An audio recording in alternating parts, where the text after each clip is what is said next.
Shalom, berdirilah, jangan takut. Injil hari ini, Matius bab 17 ayat 1-9, tentang Yesus dimuliakan di atas gunung.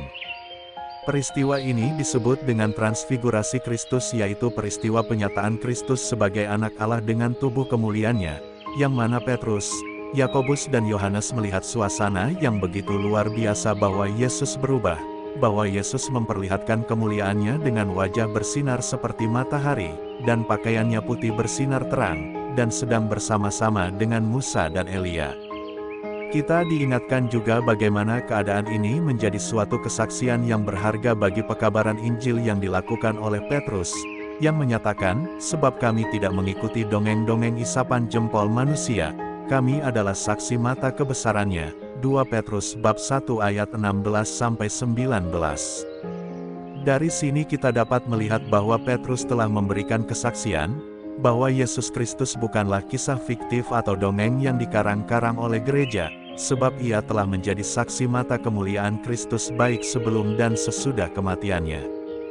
Kemuliaan Tuhan Yesus itu diperindah lagi, ketika ia bersekutu dengan Musa dan Elia, yang adalah orang yang diberkati, dan dipakai oleh Allah sebagai penyampai firman-Nya semasa hidupnya.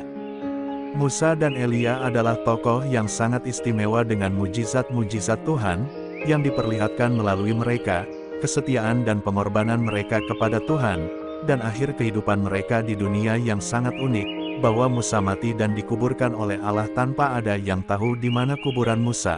Keluaran bab 34 dan Elia diangkat dengan kereta berapi dan kuda berapi. 2 Raja-Raja bab 2. Dalam Lukas bab 4 ayat 24-27, Tuhan Yesus telah memakai Elia sebagai contoh penolakan nabi oleh bangsanya, dan Tuhan Yesus menyebut Musa sebagai nabi yang telah menuliskan tentang dirinya.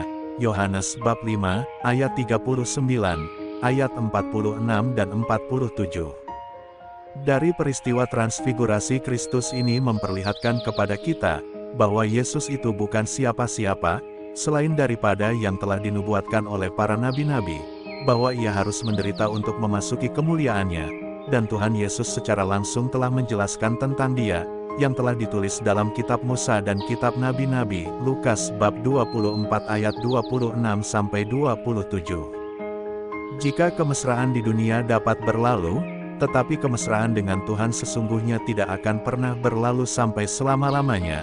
Yang dapat berlalu hanyalah penderitaan dalam dunia, karena kita akan memasuki kebahagiaan hidup bersama-sama dengan Allah dalam kemuliaannya.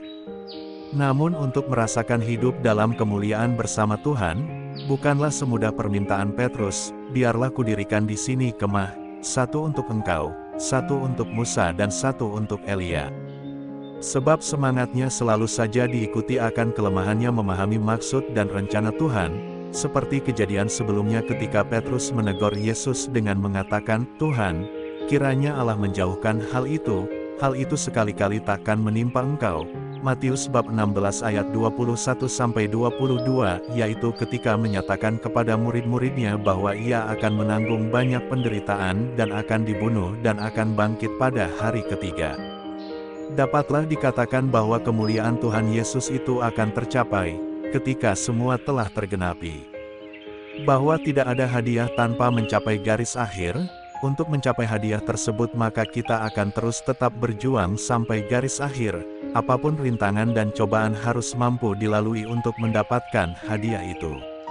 Kita sebagai pengikut Kristus memiliki tujuan hidup untuk menggapai garis akhir itu, sehingga jangan biarkan jiwa kita terlena akan kenikmatan dunia, yang membuat kita tidak berusaha mencapainya. Marilah berdoa. Tuhan, syukur kepadamu atas segala kasih yang boleh aku terima lewat teladan para kudus-Mu. Semoga teladan para kudus-Mu membuat aku berani menjadi cahaya yang mau setia berdoa, bersyukur dan berbagi kasih setiap hari. Amin. Tuhan Yesus memberkati. RHPE Channel.